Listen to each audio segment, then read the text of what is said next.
برکاتہ۔ الحمدللہ وکفی وسلام علی عبادہ الذین اصطفی، اما بعد، فاعوذ باللہ من الشیطان الرجیم، بسم اللہ الرحمن الرحیم۔ ان الذین کفروا سواء علیہم اانذرتہم ام لم تنذرہم لا یؤمنون، ختم اللہ علی قلوبہم وعلی سمعہم وعلی ابصارہم غشاوہ ولہم عذاب عظیم۔ صدق اللہ العظیم و صدق رسولہ النبی الکریم ونحن علی ذلک لمن الشاہدین والشاکرین والحمد للہ رب العالمین۔ درود شریف پڑھیں۔ اللہم صل۔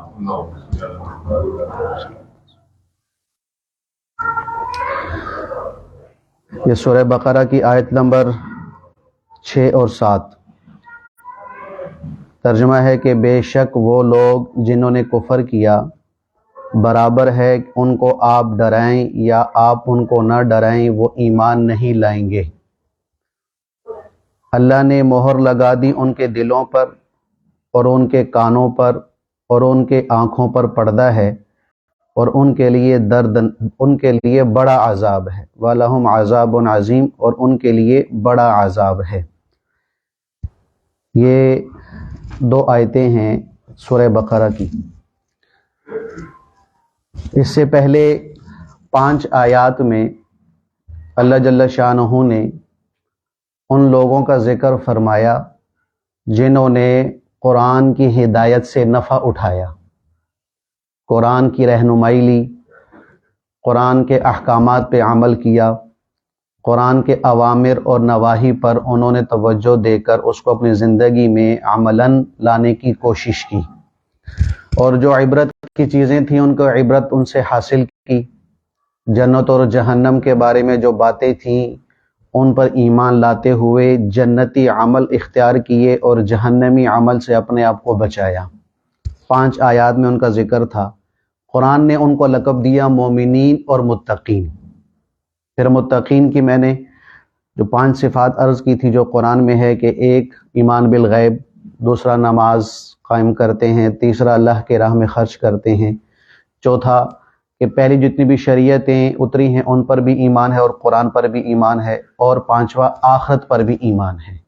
تو یہ متقین کی 5 نشانیاں۔ پھر آخر میں ان کے لیے 2 وعدے تھے کہ یہی ہدایت یافتہ ہیں اور یہی کامیاب ہیں۔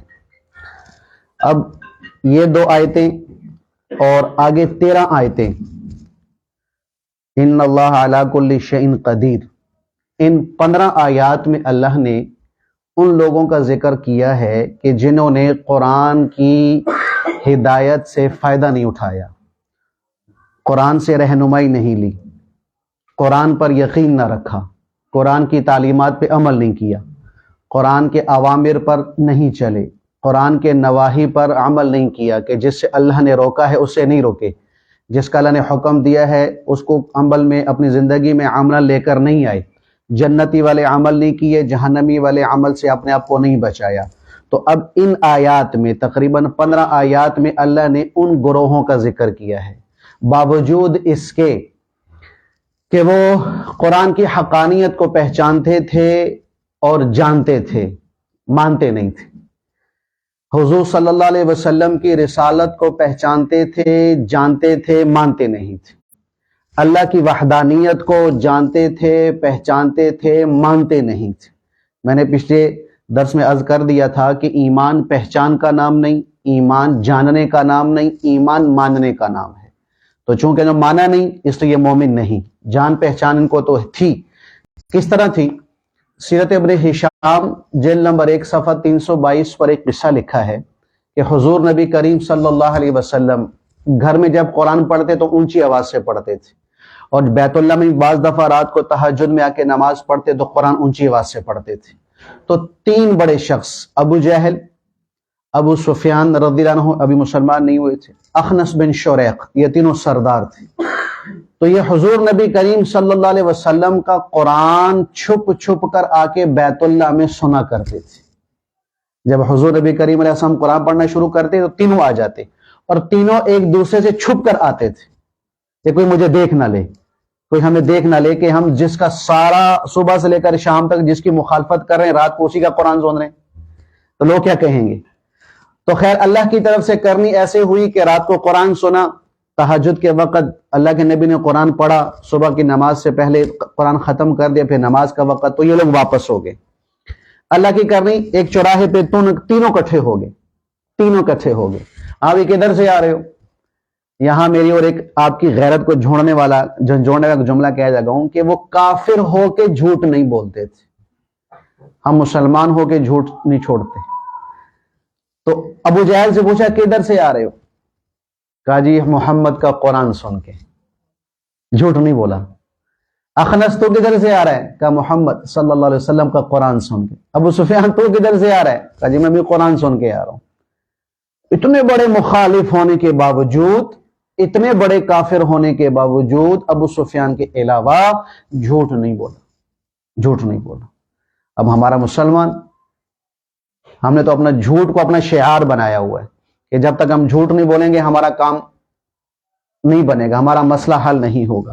حالانکہ حضور نبی کریم صلی اللہ علیہ وسلم نے یہاں تک ارشاد فرمایا کہ میرا امتی ہر کام کر سکتا ہے، زنا، شراب، قتل، جوا، ظلم، زیادتی، سود، رشوت، ہر کام کر سکتا ہے، لیکن اگر میرا ہے، مجھے مانتا ہے، جھوٹ نہیں بولے گا۔ تو آج مسلمان نے اس ڈگر کو چھوڑ دیا جس ڈگر پر اللہ کے نبی صحابہ کو ڈال کر گئے تھے۔ خیر، کبھی کل نہیں آئیں گے، وعدہ کرو کل نہیں آئیں گے، وعدہ کیا کل نہیں آئیں گے۔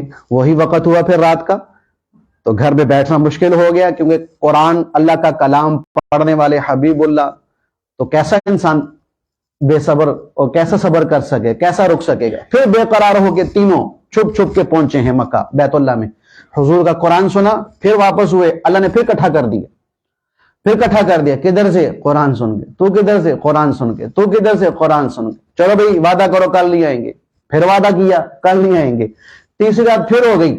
تو جیسے مچھلی پانی کے بغیر تڑپتی ہے، تو یہ کافر میرے نبی کے قرآن کے بغیر گھر میں تڑپ رہے ہیں۔ اٹھے بیت اللہ، پھر پہنچے، حضور کا قرآن سنا، پھر اکٹھے ہو گئے واپسی پر۔ تو کہا بھی اب قسم اٹھاؤ، پہلے تو وعدہ لے رہے تھے، اب قسم اٹھاؤ کہ کل نہیں آئیں گے۔ قسم اٹھا لی۔ اگلا دن ہوا تو اخنس بن شریک ابو سفیان کے پاس چلے۔ ابو سفیان صحیح بتاؤ کہ محمد صلی اللہ علیہ وسلم اور ان پہ اترنے والی کتاب سچ ہے کہ نہیں؟ کہ اللہ کی قسم یہ محمد جو کلام پڑھتے ہیں وہ کسی انسان کا کلام نہیں، وہ اللہ ہی کا کلام ہے۔ اب ایمان نہیں لائے تھے ابو سفیان۔ اخنس وہاں سے اٹھا ابو جہل کے پاس آ گیا۔ ابو جہل، لات اور عزا کی قسم اور اللہ کی قسم تو میں دے کے کہہ رہا ہوں، صحیح بتاؤ محمد صلی اللہ علیہ وسلم کے بارے میں تیرا کیا خیال ہے؟ کہا اللہ کی قسم وہ اللہ کے سچے نبی ہیں۔ ابو جہل نے یہ بات کہی، اور ان پہ اترنے والا کلام بھی حق اور سچ ہے، یہ اللہ ہی کا کلام ہے۔ کہ پھر مانتا کیوں نہیں ہے؟ مخالفت کیوں کرتا ہے؟ کہ دیکھو ہم دو دڑ ہیں، بنو ہاشم اور بنو عبد مناف۔ بنو عبد مناف ان کے پاس حاجیوں کی خدمت تھی، ہمارے پاس نہیں۔ ان کے پاس بیت اللہ کی خدمت تھی، ہمارے پاس نہیں۔ ان کے پاس بیت اللہ کی چابی تھی، ہمارے پاس نہیں۔ ان کے پاس زمزم کی خدمت تھی، ہمارے پاس نہیں۔ تو اب نبوت بھی انہی کے پاس جانی تھی، نبوت تو کم سے کم میرے خاندان میں ہو جاتی، تو لہٰذا اب میں نے ان کو تسلیم نہیں کرنا، کیونکہ سب عزتیں اور سب عظمتیں یہ لوٹ لے کے لے گئے، نبوت بھی ان کے پاس چلے گی، لہٰذا میں نے ماننا نہیں ہے۔ لیکن قسم اٹھا کے کہہ رہا ہے کہ ان پہ اترنے والا کلام بھی حق ہے اور یہ بھی حق ہے۔ یہ کس بات کی دلیل ہے؟ کہ حضور کو پہچان رہے ہیں، قرآن کو پہچان رہے ہیں، حضور کو جانتے ہیں، قرآن کو جانتے ہیں، مانتے نہیں۔ تو خیر، اب اللہ نے ان 15 آیات میں 2 طبقوں کا ذکر کیا ہے، 2 طبقوں کا۔ ایک طبقے کا نام ہے کافر اور دوسرے طبقے کا نام ہے منافق۔ ایک طبقے کا نام ہے مشرکین، دوسرے طبقے کا نام ہے منافقین۔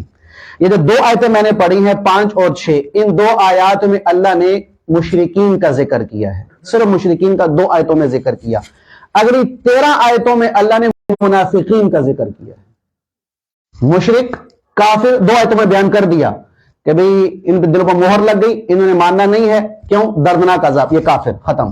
منافقین کو اللہ نے 13 آیتوں میں بیان کیا۔ 13 آیتیں گویا کہ منافقین کی مذمت میں اتری ہیں۔ پتہ یہ چلا کہ کافر سے زیادہ اسلام اور مسلمان کے لیے نقصان دہ منافق ہے۔ یہ لکڑی کا جو کیڑا ہوتا ہے اس کو کیا بولتے ہیں؟ دیمک۔ وہ لکڑی کو اندر سے کھاتے ہیں نا جی، ظاہر سے تو بڑا ٹیپ ٹاپ لگ رہا ہوتا ہے، بڑی پالش چمک نظر، لیکن اندر سے کھوکھلا کر دیتا ہے۔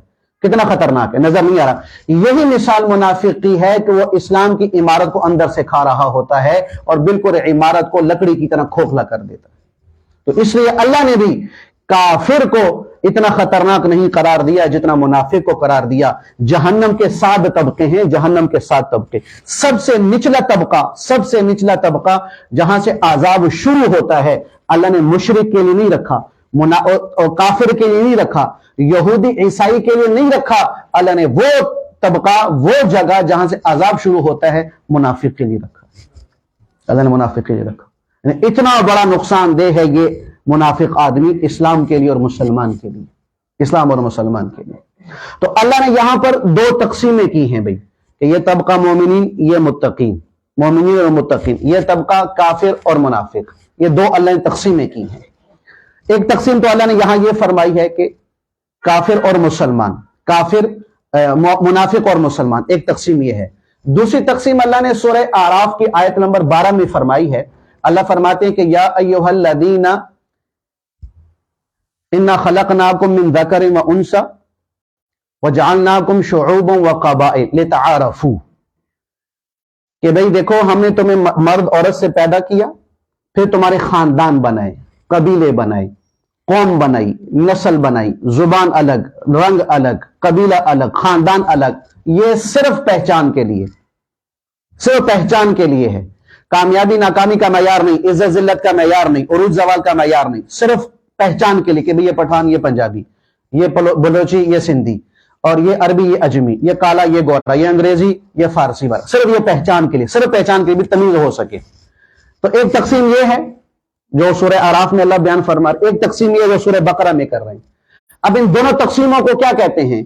یہ جو تقسیم اب اللہ کر رہے ہیں کہ پہلے 5 آیات میں اللہ نے فرمایا کہ یہ متقین مومنین ہیں، اور اگلی 15 آیات میں اللہ فرما رہے ہیں کہ یہ کافر اور منافق ہیں. اس تقسیم کو کہتے ہیں نظریاتی تقسیم، نظریاتی تقسیم. اور جو سورہ اعراف میں اللہ نے تقسیم کی ہے کہ یہ پنجابی، یہ پٹھان، یہ جٹ، یہ نٹ، یہ مٹ، سارا کچھ ڈال کے ہیں جی، اس کو کہتے ہیں جغرافیائی تقسیم. جغرافیائی تقسیم ہے یہ. قیامت کے دن جنت اور جہنم کا فیصلہ نظریاتی تقسیم پر ہوگا، جغرافیائی تقسیم پہ نہیں ہوگا. جنت اور جہنم کا فیصلہ ایمان اور کفر پہ ہوگا، پٹھان اور پنجابی کے بنیاد پر فیصلہ نہیں ہوگا. اب اللہ نے یہ تقسیم کیوں کی ہے؟ شروع میں تقسیم کی ہے وہ اس لیے اللہ کے علم میں تھا. کیا اللہ کے علم میں تھا؟ کہ یہ 18ویں اور 19ویں صدی کے جب لوگ آئیں گے نا، یہ ایک نعرہ لگوائیں گے. کون سا نعرہ لگائیں گے؟ کہ بھئی سب سے بڑا مذہب انسانیت ہے. سنتے کہ نہیں سنتے بھائی؟ سب سے بڑا مذہب کیا ہے؟ انسانیت ہے. یہ نعرہ بڑا میٹھا زہر ہے، بڑا خوشنما ایک پھول ہے، جس میں کافر تو ہیں ہی ہیں، مسلمان بھی اس میں گرے ہوئے ہیں. کہ وہ انہوں نے کیا کیا؟ اسلام کو 2 نمبر پہ رکھ کے سب سے اوپر کس مذہب کو بنا دیا؟ انسانیت کا. یہ نعرہ لگوانے والے کون ہیں؟ نعرہ لگوانے والے غیر مسلم کافر ہیں. نعرہ لگوانے کا مقصد کیا ہے؟ مقصد اس لیے ہے کہ دیکھو اس وقت آسمانی، اگر ہم مذہب کہیں کہ بھی آسمانی کوئی مذہب دنیا میں موجود ہیں، وہ 3 ہیں: یہودی، عیسائی اور اسلام. یہ 3 ہیں. یہودیت بھی منسوخ ہو گئی یعنی ختم، عیسائی بھی منسوخ ہو گئی یعنی ختم، اور ختم کرنے والا کون سا مذہب ہے؟ اسلام. کہ اسلام نے ان 2 مذہبوں کو ختم کر دے کہ اب یہ نہیں چلے گا، اب صرف اسلام چلے گا، قیامت تک چلے گا، اور قیامت کے دن فیصلہ بھی اسلام کی بنیاد پر ہوگا. تو انہوں نے کیا کیا کہ اب اسلام کے مقابلے میں ہم کوئی نیا مذہب تو لا نہیں سکتے جو آسمان سے اترے، کوئی نئی شریعت تو لا نہیں سکتے. کیوں؟ نبی کسی نے آنا نہیں، تو لہذا نئی شریعت بھی نہیں تو نیا مذہب بھی نہیں. تو کیا کرو؟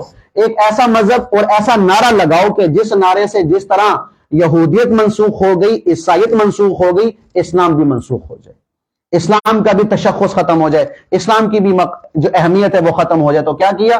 نعرہ لگوا دیا کہ دیکھو بھئی سب سے بڑا مذہب انسانیت ہے، یعنی سب سے بڑا مذہب اسلام نہیں ہے، سب سے بڑا مذہب انسانیت ہے. اور یہ وہ لوگ نعرہ لگا رہے ہیں کہ جو سب سے زیادہ انسانیت کا خون بہانے والے، جو سب سے زیادہ انسان کا خون بہانے والے. امریکہ میں یہ 1960 کی بات کر رہا ہوں، یا ہو سکتا ہے اس سے پہلے کی بات ہو، کہ کسی کالے کو کالج یونیورسٹی میں داخلے کی اجازت نہیں تھی. کسی کالے کو کالج یونیورسٹی میں داخلے کی اجازت نہیں. ایک آدمی کو داخلہ ملا تھا بڑی مشکل سے، تو اس کی باقاعدہ تصویر بھی آئی ہے، سوشل میڈیا پہ چلی ہے. کہ پھر کیا ہوا کہ اس طرف سارے گورے بیٹھے ہوئے ہیں اور ایک کونے پہ کرسی لگا کے اس کو کالے کو بٹھایا ہوا ہے. یہ تفریق کی ہے کن لوگوں نے؟ جو یہ نعرہ لگا رہے ہیں کہ مذہب سے سب سے بڑا مذہب کیا ہے؟ انسانیت ہے. وہ یہ فرق کر رہے ہیں. اب بھی دیکھ لیں موجودہ صورتحال میں ملک شام کی اگر سیٹلائٹ سے دیکھا جائے نا جی تو 2 پٹیاں درمیان میں سڑک ہے. اس طرف کی پٹی ساری رافضیت کی ہے, اس طرف کی پٹی سارے مسلمانوں کی ہے. مسلمانوں کی پٹی کا یہ حال ہے کہ ایک گھر بھی سلامت نہیں, اور رافضیوں کے مکانات کا اور گھر کا اور آبادی کا یہ حال ہے کہ ایک اینٹ پر خراش بھی نہیں. حالانکہ علاقہ تو ایک ہی ہے, شہر تو ایک ہی ہے ملک شام. فرق صرف یہ ہے کہ ادھر رافضی ادھر مسلمان. تو یہ انہی پر مسلمانوں پر گولہ باری ہو رہی, مسلمانوں کو مارا کاٹا جا رہا, رافضیت کو نہیں کچھ بھی کہا جا رہا, ان کا بال بھی بیکا نہیں ہو رہا. یہ کون کر رہا ہے؟ یہ وہ نعرہ لگانے والے کر رہے ہیں کہ جو کہتے ہیں سب سے بڑا مذہب انسانیت. اس کی بڑی مثال اچھی دی کہ بکریوں کی ایک دادی تھی, بوڑھی اماں تھی ان کی دادی. تو اس نے کیا کیا؟ اس نے کہا کہ دیکھو سارے اپنے گھر میں رہو, اپنے چراگاہ میں رہو اور اپنے باڑ میں رہو, باڑ سے باہر نہ نکلو. کیوں؟ باہر جب نکلتی ہو تو بھیڑیے تمہیں کھا جاتے, لہذا اندر رہو. جب اندر ہر چیز تمہیں مل رہی ہے تو اندر ہی رہو, باہر نہ نکلو. باہر بھیڑیوں نے جلوس نکال دیا, احتجاج شروع کر دیا. کس کے حق میں؟ بکریوں کے حق میں. بھیڑیوں نے بکریوں کے حق میں جلوس نکالا. یہ بکریوں پہ بڑا ظلم ہو رہا ہے کہ ان کو 4 دیواری میں بند کر دیا گیا, ایک باڑ کے اندر بند کر دیا گیا, ایک جو ہے وہ حویلی کے اندر بند کر دیا گیا. ان کو کھلی فضا میں چھوڑا نہیں جا رہا, ان کو باہر لے جایا نہیں جا رہا. یہ ان پہ بڑا ظلم ہے. بتاؤ بھی یہ بھیڑیوں کا احتجاج بکریوں کے حق میں ہے کہ مخالف؟ وہ اپنا راستہ صاف کرنے کے لیے ان کے حق میں نعرے لگا. یہی حال اس وقت کے کافروں کا ہے کہ نام اسلام کا مذہب کا لے رہے ہیں, کاٹ مسلمان کو رہے ہیں. اور ہمارا مسلمان نہیں سمجھتا اس کو. ہمارا مسلمان بل اللہ کی قسم سب سے بڑا مذہب انسان نہیں, سب سے بڑا مذہب وہ ہوگا جو انسان کو انسان بنائے گا. وہ صرف اسلام ہے, اسلام کے علاوہ کوئی مذہب نہیں. ورنہ جو مسلمان نہیں, قرآن نے اس کو کیا کہا ہے؟ اولئک کالانعام, اولئک کالانعام بل ہم اضل. کہ جو اسلام پر نہیں چل رہا, اسلام سے ہٹ کے زندگی گزار رہا, قرآن کہتا ہے وہ جانور ہے. آگے فرمائے وہ تو جانور سے بدتر ہے, تو کوئی جانور بھی نہیں کہا جا سکتا. تو اب جانور کو انسان کون بنائے گا؟ اسلام بنائے گا. تو اس لیے سب سے بڑا مذہب کیا ہے بھائی؟ اسلام ہے. یہ میٹھے میٹھے ان چکروں سے باہر نکلے ہم. تو اب یہ تقسیم اللہ نے خود کی ہے, تقسیم کی ہے. کافر بھی ہے, مسلمان بھی ہے بھائی. سارے برابر نہیں ہیں. تو کئی جو دہری قسم کے لوگ ہوتے ہیں وہ یہ اعتراض کرتے ہیں بھی یہ کافر اسلام کہاں سے ہے؟ کون سا بچہ کوئی ٹھپا لگوا کے آتا ہے بھائی یہ ٹھپا لگو یہ مسلمان, یہ ٹھپا لگو یہ کافر ہے. سارے ایک جیسے تو پیدا ہوتے ہیں, خون بھی تو سب کا ایک جیسا سرخ ہے. تو پھر یہ کہاں سے آ گیا بھی یہ مسلمان, یہ ہندو, یہ عیسائی, یہ ایمان والا نہیں ہے, اور یہ یہودی, اور یہ کہاں سے آ گئے؟ یہ تقسیم کس نے کی ہے؟ یہ ان لوگوں کا نعرہ ہے جو کہتے ہیں سب سے بڑا مذہب انسانیت ہے. تو ہمارے عالم نے بڑی اچھا جواب دیا. دیکھو بھی خون تو پھر کتے بلے کا بھی سرخ ہوتا ہے, اس کا کیا کرو گے؟ اگر خون کے سرخ ہونے پر تم کہتے ہو کہ بھی کوئی مذہب نہیں ہے, صرف ایک ہی مذہب ہے انسانیت, تو پھر جانوروں کا بھی تو خون سرخ ہوتا ہے, ان کے بارے میں کیا حکم لاگو ہوگا؟ تو خیر یہ دھوکے ہیں جو انسان کو, مسلمانوں کو دینے کی کوشش کی جا رہی ہے. بنیاد کیا ہے؟ اسلام جو مذہب ہے اس کو ختم کرنے کی کوشش کر رہے. اور یہ تو ختم ہوگا نہیں, بہرحال یہ تو قیامت تک قائم دائم رہنا ہے. اس کے اللہ پاک اسباب کے سطح پہ لوگوں کو اللہ جمع کرتا رہے گا, لوگ اس میں محنت کرتے رہیں گے. خیر, تو اب اللہ رب العزت کیا فرما رہے ہیں حضور نبی کریم علیہ الصلوۃ والسلام سے کہ آپ ان کافروں کو ڈرائیں یا نہ ڈرائیں, انہوں نے نہیں ماننا. اب اس کا یہ مطلب نہیں کہ آپ چھوڑ دیں, آپ ڈرانا چھوڑ دیں. کیونکہ علماء نے لکھا کہ یہاں اللہ نے یہ نہیں کہا کہ آپ تبلیغ کریں یا نہ کریں, آپ دعوت دیں یا نہ دیں, یہ نہیں, بلکہ اللہ نے فرمایا کہ آپ کی دعوت کا جو نتیجہ آنا ہے, ان کا اسلام قبول کرنا نہ کرنا وہ برابر ہے. آپ کی دعوت چلنی چاہیے, وہ دعوت نہیں رکنی چاہیے. یہاں سے ایک بہت بڑا مسئلہ حل ہو رہا ہے. وہ کیا؟ ہم اکثر 2-4 دفعہ اپنے بھائی کو, بیٹے کو, محلے دار کو, رشتہ دار کو, تعلق والے کو دعوت دے دیتے ہیں نماز پڑھنے کی. مثال دے رہا ہوں, وہ نماز نہیں پڑھتا تو ہماری زبان پہ کیا فتویٰ ہوتا ہے بھائی؟ انہیں نہیں مننا. یہ نہیں مولوی صاحب یہ سیدھے راستے پہ آ ہی نہیں سکتا, یہ نہیں ٹھیک ہو سکتا, اس کو نہیں ہدایت ملنی, اس کو ہدایت نہیں ملنی.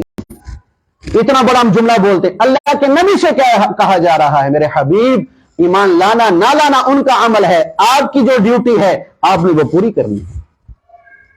ہمارے ذمہ دعوت چلانا ہے, اس کی ہدایت میرے آپ کے ذمہ نہیں, اس کا اسلام میرے آپ کے ذمہ نہیں, اس کا سیدھے راستے پہ چلنا میرے آپ کے ذمہ نہیں, اور نہ ہم اس کے مکلف ہیں. میں مکلف ہوں صرف آواز لگانے کا, میں مکلف ہوں صرف آواز لگانے کا. تو اس لیے بھائی کسی کا خاتمہ ایمان پر ہوتا ہے یا نہیں ہوتا میرے علم میں نہیں ہے, تو لہذا کبھی بھی زندگی میں کسی بھی شخص کے بارے میں کبھی یہ فتویٰ نہ لگانا کہ اس کا ایمان خاتمے پر ہوگا کہ نہیں ہوگا, کبھی بھی نہ لگانا. حضرت عیسیٰ علیہ السلام اپنے حواریوں کے ساتھ جا رہے ہیں, ایک علاقے سے گزر ہوا, پہاڑی پر ڈاکو تھے. اللہ کے نبی کا جب چہرہ دیکھا, نبوت کا چہرہ ویسے ہی ایسا ہوتا ہے کہ لوگ دیکھ کے مسلمان ہوتے ہیں, تو وہ کافروں نے جب نبی کا چہرہ دیکھا توبہ کی, اسلحہ توڑا, پیچھے آ گئے.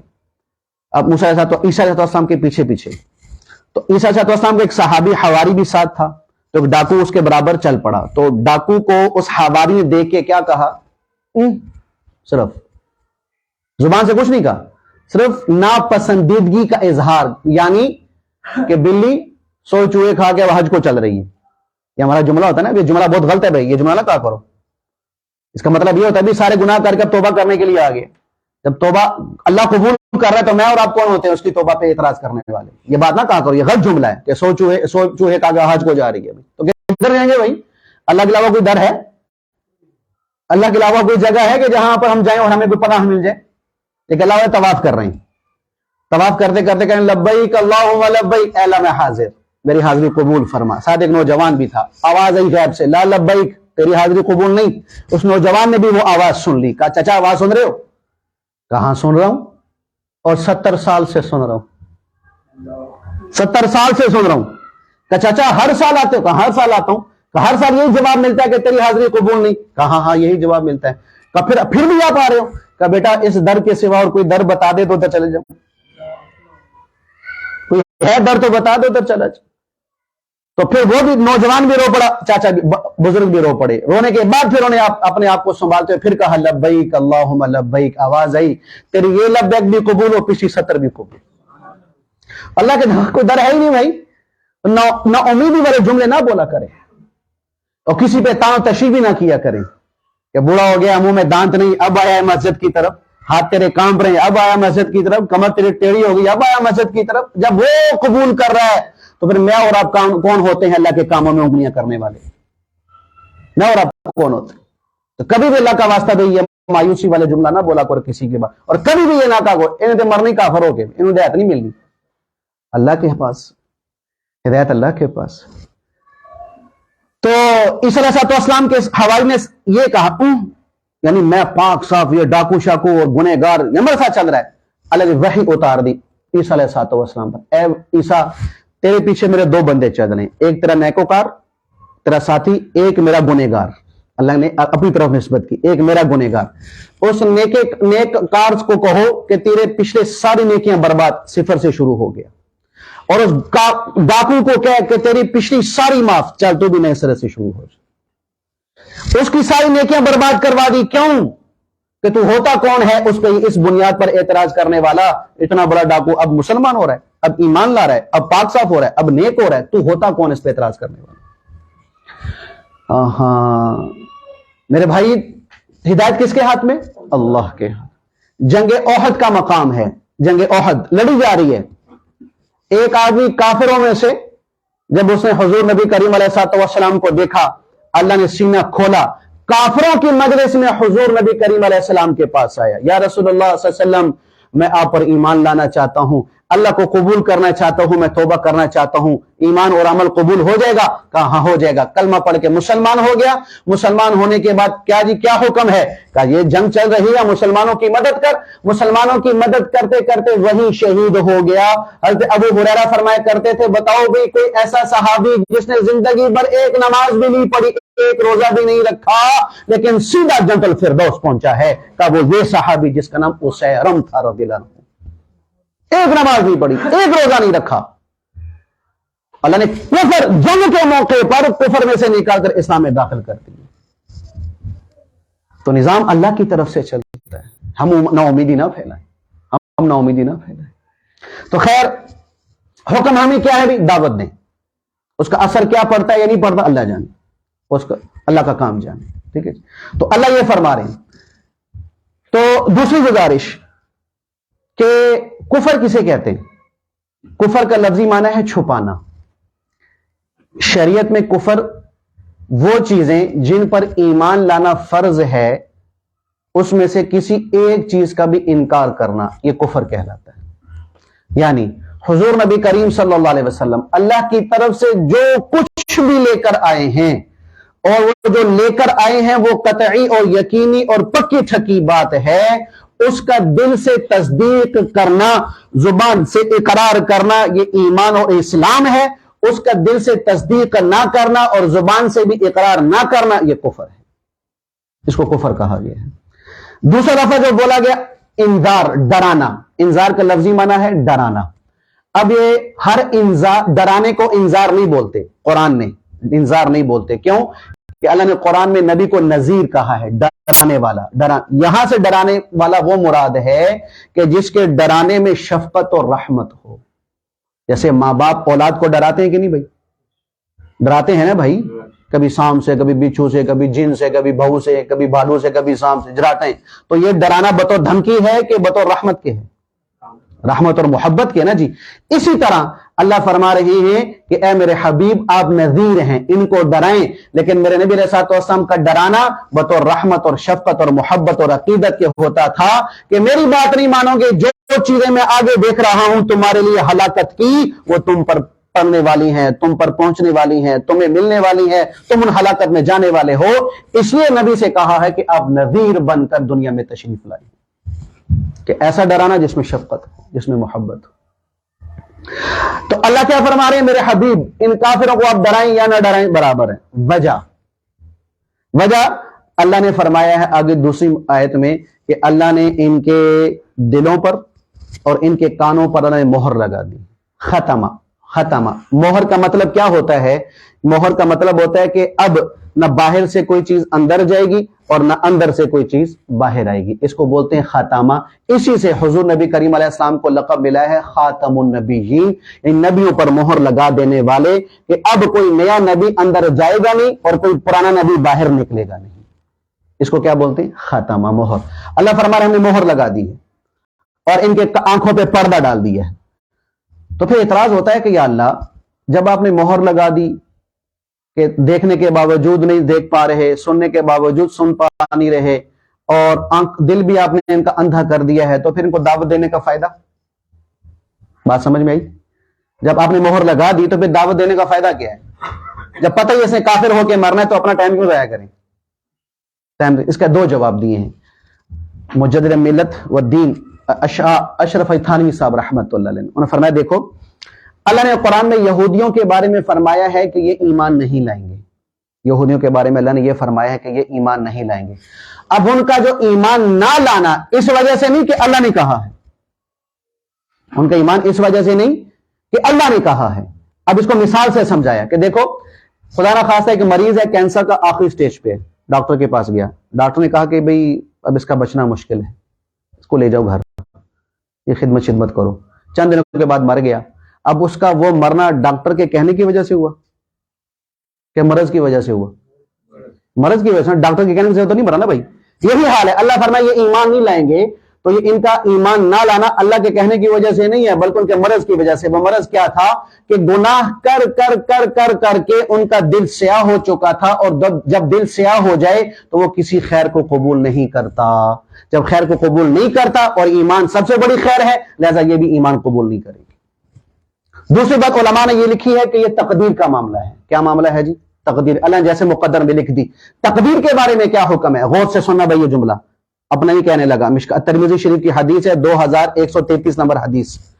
حضور نبی کریم علیہ الصلوۃ والسلام صحابہ کے پاس جا رہے ہیں، صحابہ آپس میں تقدیر کے بارے میں بحث کر رہے تھے، تقدیر کے بارے میں بحث کر رہے تھے۔ حضور نبی کریم علیہ الصلوۃ والسلام قریب پہنچے، ان کی آوازیں سنی تو ابو ہریرہ فرماتے ہیں کہ اللہ کے نبی کا چہرہ غصے سے ایسے لال ہو گیا جیسے کسی نے انار کے دانے نچوڑ دیے ہوں، یوں لال ہو گیا، اور فرمایا کہ میرے ہوتے ہوئے میں بھی زندہ ہوں، تم تقدیر کے بارے میں بحث کر رہے ہو کہ اللہ کی قسم تم سے پہلے جو امت ہلاک ہوئی ہیں وہ اسی وجہ سے ہوئی ہیں کہ وہ تقدیر کے بارے میں بحث کرتی تھی، لہذا تقدیر کے بارے میں بحث نہ کرو، یہ میرے نبی کا فیصلہ ہے۔ کیوں؟ آج تک میں نے اپنے زندگی کا تجربہ دیکھا، پڑھا، سنا، اور لوگوں کو بھی دیکھا، بیان کرنے والوں کو بھی دیکھا، سننے والوں کو بھی دیکھا، نہ بیان کرنے والا کسی کو مطمئن کر سکا، نہ سننے والے کبھی مطمئن ہو سکے تقدیر کے بارے میں۔ تقدیر کے بارے میں کوئی انسان مطمئن آج تک نہیں ہو سکا، نہ کوئی کر سکا۔ تو اس کا اطمینانی فیصلہ حضور نے کیا کر دیا؟ فرما دیا کہ بھی تقدیر کے بارے میں بحث نہیں کرنی۔ بات سمجھ آ گئی بھائی؟ کبھی بھی بحث نہ کرو، گمراہ ہو جاؤ گے۔ یہ قدریہ، یہ معتزلہ، یہ رافضیہ، یہ جتنے بھی فرقے نکلے ہیں، یہ سارے تقدیر پہ انگلی کرتے تھے، تقدیر میں اعتراض کرتے تھے، تقدیر کو سمجھانے کی کوشش کرتے تھے، تو اہل سنت والجماعت کے راستے سے ہٹ گئے اور گمراہ ترین طبقہ بن گیا ہے۔ اس لیے کبھی بھی تقدیر کے بارے میں بحث نہیں کرنا، ورنہ اپنا ایمان ہاتھ سے نکل جائے گا بھائی، پتہ بھی نہیں چلے گا، پتہ بھی نہیں چلے گا۔ تو اب کیا اللہ فرما رہے ہیں کو ڈرائیں یا نہ ڈرائیں؟ کام کیا ہے بھائی؟ برابر ہے، کیوں انہیں ماننا نہیں ہے، ماننا نہیں ہے۔ یہ اندرا گاندھی مولوی الیاس صاحب رحمۃ اللہ کے زمانے میں، وہ الیاس صاحب رحمۃ اللہ اس کو سمجھانے، اس سے ملاقات کرنے کے لیے گئے، اس کو دعوت دی، اللہ اس کے رسول کی بات رکھی، شریعت کی، اسلام کی بات رکھی، سنتا رہا توجہ سے سنتا رہا۔ یہ اس پہ بات عرض کر رہا ہوں کہ ان کو ڈرانا یا نہ ڈرانا برابر ہے۔ کیوں؟ جانتے ہیں، پہچانتے ہیں، مانتے نہیں۔ تو اندرا گاندھی نے کیا کہا کہ مولوی صاحب آپ نے جتنی بھی باتیں کہی ہیں سب حق سچ ہیں، لیکن میں معذرت، میں اسلام قبول نہیں کر سکتا، میں اسلام قبول نہیں کر سکتا۔ گاندھی نے انکار کر دیا۔ مولوی الیاس صاحب رحمۃ اللہ فرمانے لگے، اچھا اگر آسمان سے اللہ کو کہہ کے منو سلوا اتار دوں پھر مانو گے؟ اللہ سے کہہ کے آسمان سے منو سلوا اتار دوں، جنت کا دسترخوان اتروا دوں، مانو گے؟ کہا نہیں حضرت معذرت، میں نہیں قبول کر سکتا، واپس آ گئے۔